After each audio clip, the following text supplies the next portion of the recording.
बिस्मिल्लाहिर्रहमानिर्रहीम। Newton first law of motion, इसकी ये स्टेटमेंट है, every body continues in its state of rest or of uniform motion in a straight line unless acted upon by an external force।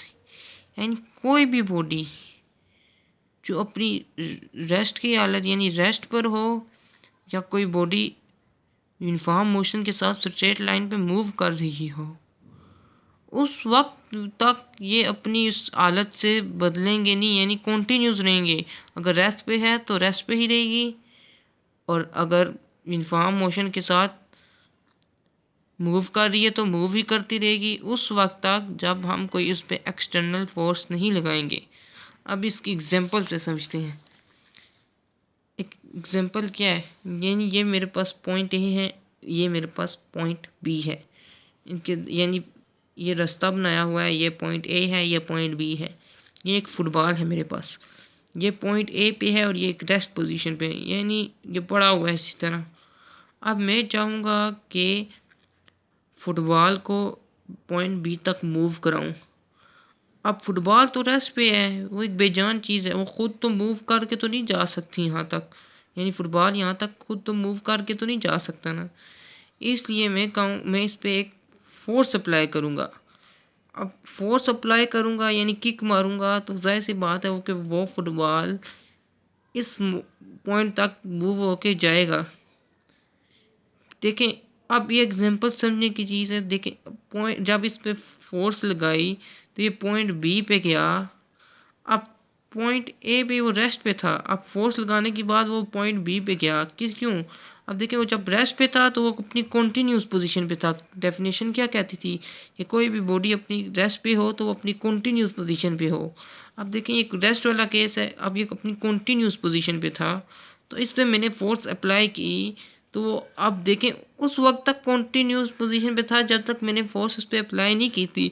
अब मैंने इस पर external force F apply की तो जिस वजह से वो अपनी रेस्ट वाली पोजीशन से चेंज होकर मोशन में आ गया और वो पॉइंट बी तक फुटबॉल पहुंच गया।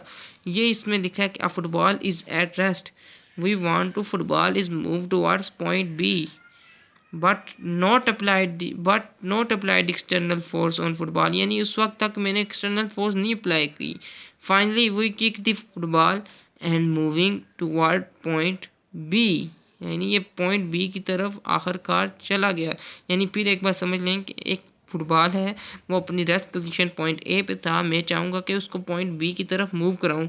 अब ख़ुद तो फुटबॉल चल के तो नहीं जा सकता, अब भी अपनी रेस्ट वाली पोजीशन पे था, उस वक्त तक कंटिन्यू था जब तक मैंने इस पर एक्सटर्नल फोर्स नहीं लगाई। अब मैंने इस पर एक्सटर्नल फोर्स लगाई और फुटबॉल मूव हुआ और पॉइंट बी तक आ गया। अब ये तो थी example as a state of rest. अब डेफिनेशन क्या थी? Every body continues in its state of rest or of uniform motion in a straight line unless acted upon by an external force। अब मैंने एग्जांपल तो आपको एक state of rest की दी, अब एक स्टेट ऑफ यूनिफॉर्म मोशन की दूंगा, वो है एग्जांपल नंबर 2। यानी ये समझे, a car is moving with constant speed in a straight line. यानी एक गाड़ी है, वो एक ही स्पीड यानी कांस्टेंट स्पीड के साथ एक स्ट्रेट लाइन पे मूव कर रही है। यानी एक गाड़ी है, यानी ये मेरे पास स्ट्रेट लाइन है, इसमें एक गाड़ी कांस्टेंट स्पीड के साथ मूव कर रही है। But after some time the road are रफली and driver can apply the brake and car will disturb the speed and gradually decrease. अब देखें, ये बात इसमें क्या लिखी हुई कि देखें, एक गाड़ी अपनी यूनिफॉर्म स्पीड के साथ मूव कर रही है। अब वो कर रही है, देखें रास्ता भी बिल्कुल स्ट्रेट लाइन है, बिल्कुल स्ट्रेट है।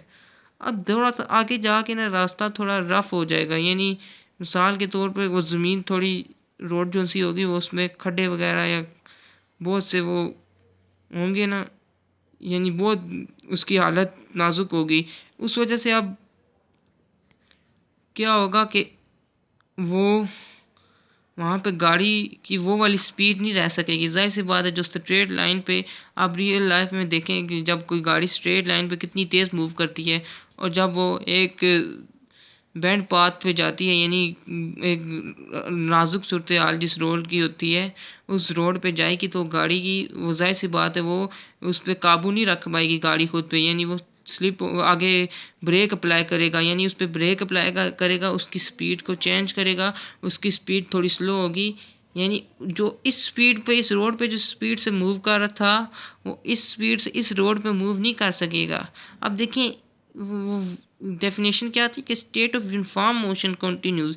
देखिए कंटिन्यूज उसने स्टेट ऑफ यूनिफॉर्म मोशन की यहाँ तक, लेकिन जब जैसे ही रोड रफली आया उसने ब्रेक अप्लाई की। जाहिर सी बात है ब्रेक उसने फोर्स लगा के अप्लाई की ना, बगैर फोर्स के तो खुद ब खुद गाड़ी पे ब्रेक तो नहीं अप्लाई होगी। जाहिर सी बात है ब्रेक उसने फोर्स लगाई, जितनी ज़्यादा फोर्स लगाई उतनी ज़्यादा ब्रेक उस पर अप्लाई हुई। ये इसकी कंडीशन है कि उसने गाड़ी यूनिफॉर्म मोशन पे थी, उसने फिर रफली पाथ पे आई तो एक उसने ब्रेक लगाई, ब्रेक उसने फोर्स लगाई, यानी देखें अब एक्सटर्नल फोर्स लगी, गाड़ी अपनी यूनिफॉर्म मोशन से रेस्ट पे आ गई है, या फिर उसकी यूनिफॉर्म मोशन डिस्टर्ब हुई, वो उसकी स्पीड डिक्रीज हुई तो आखिर वो रेस्ट पे आ गई, यानी गाड़ी आस्ता आस्ता वो आहिस्ता आहिस्ता रुक गई, क्योंकि स्पीड उसने जितनी ज़्यादा फोर्स ब्रेक लगाई यानी उतनी ज़्यादा उसने एक्सटर्नल फोर्स लगाई, जितनी ज़्यादा एक्सटर्नल फोर्स हुई उतनी उसकी यूनिफॉर्म मोशन उसकी गाड़ी की वो चेंज होके रेस्ट पे आ गई। आप देखें ये दो एग्जांपल्स डिस्कस कर ली, अब इसकी डेफिनेशन सुनते हैं क्या है कि उसने क्या कहा कि every body continues in its state of rest or of uniform motion in a straight line unless acted upon by an external force।